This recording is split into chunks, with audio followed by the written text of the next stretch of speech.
Hello दोस्तों, देसी TV Bharat पर आपका एक बार फिर से हार्दिक स्वागत करता हूं। दोस्तों, इस समय बहुत बड़ी खबर आई है। बसपा से निकलकर इस समय की सबसे बड़ी खबर आई है।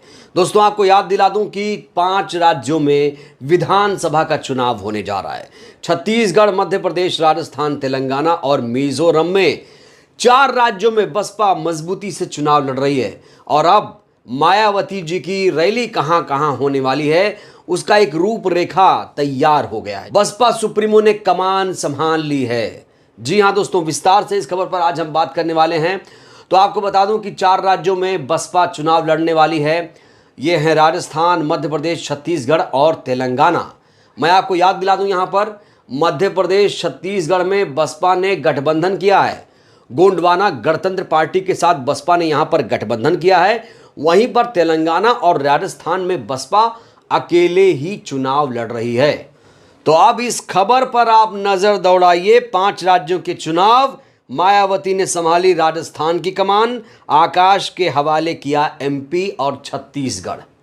जी हां दोस्तों, ये बहुत बड़ी खबर है, क्योंकि इंतजार इसी का हो रहा था कि बसपा सुप्रीमो मैदान में कब आएंगी, कब वो मैदान में कूदेंगी। लोग कह रहे थे बसपा सुप्रीमो सड़क पर नहीं उतर रही हैं, कब वो रैली करेंगी, कब वो विशाल जनसभा को संबोधित करेंगी। तो आखिर में दोस्तों वो तारीख तय हो गई।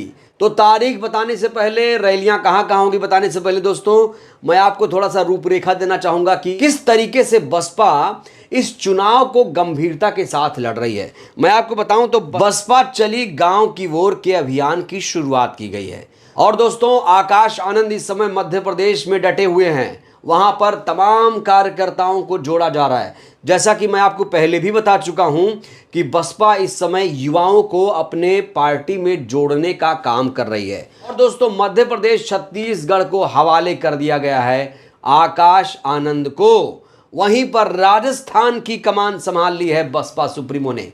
जी हां दोस्तों, ये बहुत बड़ी खबर है। और मायावती राजस्थान के दौरे पर आने वाली हैं, 8 जनसभाओं को संबोधित करेंगी। तो दोस्तों, मैंने कहा कि मध्य प्रदेश, छत्तीसगढ़ में गठबंधन के साथ, जबकि तेलंगाना और राजस्थान में अकेले अपने दम पर बसपा चुनाव लड़ रही है। आपको याद दिला दूं, पिछले दिनों बसपा सुप्रीमो ने एक बयान दिया था और कहा था कि हम अब सरकार में शामिल होंगे, हम बैलेंस ऑफ पावर बनाएंगे। और कहा था कि सरकार में शामिल होंगे तो एक जो मजबूत सरकार अपने आप को बोलती है, उसे हम जनता के सामने मजबूर करेंगे। तो कुल मिलाकर यही रणनीति है। बसपा सिर्फ और सिर्फ इन विधानसभाओं के द्वारा अपना एक शक्ति प्रदर्शन कर रही है। तो दोस्तों, बसपा के लिए ये 4 राज्य बहुत ज्यादा महत्वपूर्ण हैं, क्योंकि अगले साल चुनाव होने वाला है लोकसभा का।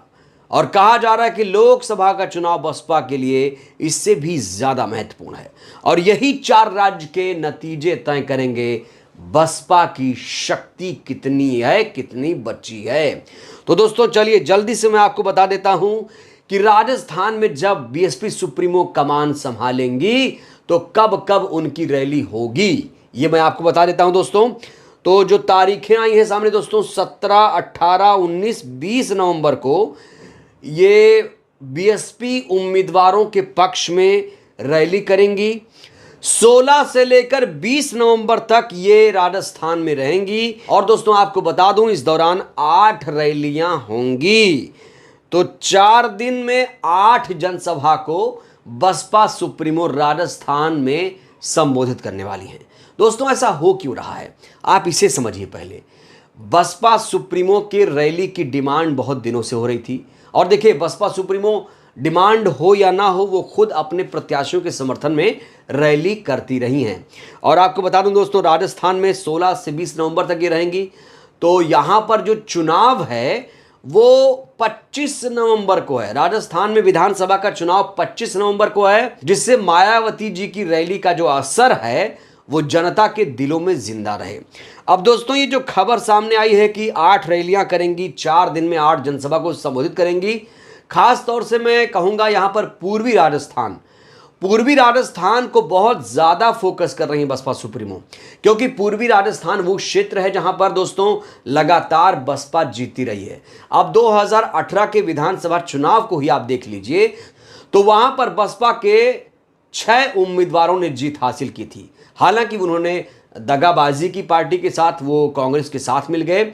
तो पूर्वी राजस्थान में ये रैलियां होंगी। आप झुंझुनू समझिए, भरतपुर, अलवर, ये जो इलाका है खास तौर से, यहाँ पर बसपा सुप्रीमो 8 जनसभा को संबोधित करने वाली हैं। और ठीक चुनाव से 5 दिन पहले उनकी ये रैलियां होंगी, तो जाहिर तौर पर बसपा को इससे फायदा मिलेगा। और दोस्तों आपको बताऊं, राजस्थान के प्रदेश अध्यक्ष भगवान सिंह बाबा ने कहा है, इस बार हमारा 6 का टारगेट नहीं रहेगा, इस बार हमारा 60 का टारगेट है। यानी राजस्थान में बसपा 60 का टारगेट लेकर चल रही है। वैसे दिलचस्प बात तो यह भी है दोस्तों कि यहां पर राजस्थान में 101 विधायक अगर आपके पास हो तो आपकी सरकार बन जाती है। अगर बसपा 60 का टारगेट हासिल करती है तो बसपा राजस्थान में किंग मेकर की भूमिका में आ जाएगी। जी हां दोस्तों, क्योंकि पूर्वी राजस्थान एक बहुत बड़ा क्षेत्र है जहां पर बसपा का अपना एक जनाधार है, बसपा का मजबूत गढ़ माना जाता है। और आपको बताऊं, ये वही पूर्वी राजस्थान है जहां से बसपा के नेशनल कोऑर्डिनेटर आकाश आनंद ने धौलपुर से जयपुर तक पैदल मार्च किया था। और दोस्तों कुल मिलाकर बड़ी खबर यह है कि 17, 18 और 19 और 20 नवंबर को 4 दिन में बसपा सुप्रीमो की 8 रैलियां इसी पूर्वी राजस्थान में होने वाली हैं। तो जाहिर तौर पर यह बात साफ तौर पे जाती है कि इस बार बसपा खेल बिगाड़ देगी, कांग्रेस बीजेपी का बसपा खेल बिगाड़ देगी। और आपको बताऊं दोस्तों, जिस तरीके से 6 विधायकों ने दगाबाजी की थी, इस बार इसीलिए भगवान सिंह बाबा कह रहे हैं, बीएसपी सुप्रीमो कह रही हैं कि हमारा टारगेट है 60 का। 60 का टारगेट मतलब समझ लीजिए बहुत बड़ा नंबर होता है। अगर 60 सीटें बसपा की राजस्थान में आ गई तो समझिए कि बैलेंस ऑफ पावर की स्थिति में बसपा आ जाएगी और किंग मेकर बनने से कोई रोक नहीं पाएगा। तो दोस्तों ये है रणनीति पूरी बसपा की राजस्थान को लेकर। अब मध्य प्रदेश, छत्तीसगढ़ में हमने आपको बताया कि वहां पर आकाश आनंद को लगा दिया गया है। वो लगातार मुरैना, रीवा समेत तमाम बुंदेलखंड जैसे तमाम इलाकों में वो भ्रमण कर रहे हैं। लगातार वो जनाधार बढ़ाने का भी काम कर रहे हैं। दोस्तों बसपा के लिए मध्य प्रदेश, छत्तीसगढ़ में प्लस पॉइंट जानते हैं क्या है? बसपा का जीजीपी के साथ गठबंधन करना, गोंडवाना गणतंत्र पार्टी के साथ गठबंधन करना। जाहिर तौर पर आपको पता है कि मध्य प्रदेश, छत्तीसगढ़ दोनों ही आदिवासी बहुल इलाका है और गोंडवाना गणतंत्र पार्टी आदिवासियों के हक की लड़ाई लड़ने के लिए जानी जाती है। और ये बसपा का एक मास्टर स्ट्रोक है कि उसने गोंडवाना गणतंत्र पार्टी से गठबंधन करके कांग्रेस और बीजेपी का कहीं ना कहीं यहां पर खेल बिगाड़ दिया है। तो मध्य प्रदेश में आपको बताऊं 17 नवंबर को विधानसभा का चुनाव है, छत्तीसगढ़ में 7 और 17 नवंबर को विधानसभा का चुनाव है, राजस्थान में पहले 23 था, अब यहां पर 25 नवंबर को चुनाव होने वाला है। वहीं तेलंगाना में दोस्तों बात करना जरूरी है, क्योंकि हम 4 राज्यों की बात कर रहे हैं खास तौर से कि किस तरीके से 4 राज्यों में किंग मेकर या यूं कहें कि बैलेंस ऑफ पावर बनने की जो कोशिश है वो कैसे की जा रही है।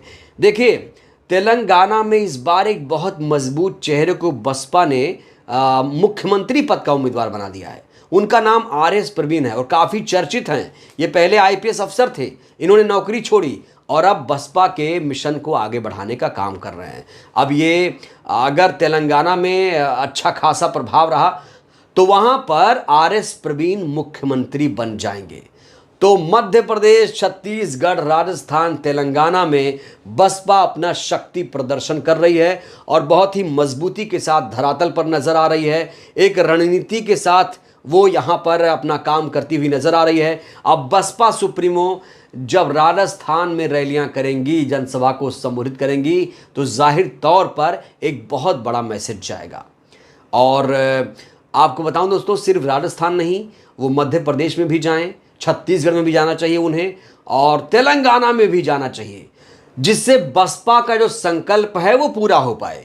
क्योंकि देखिए जमीन पर उतरना पड़ेगा, जमीन पर अब उतरना पड़ेगा। अगर मोदी रैली कर रहे हैं तो मायावती जी को भी धुआंधार रैली करनी पड़ेगी।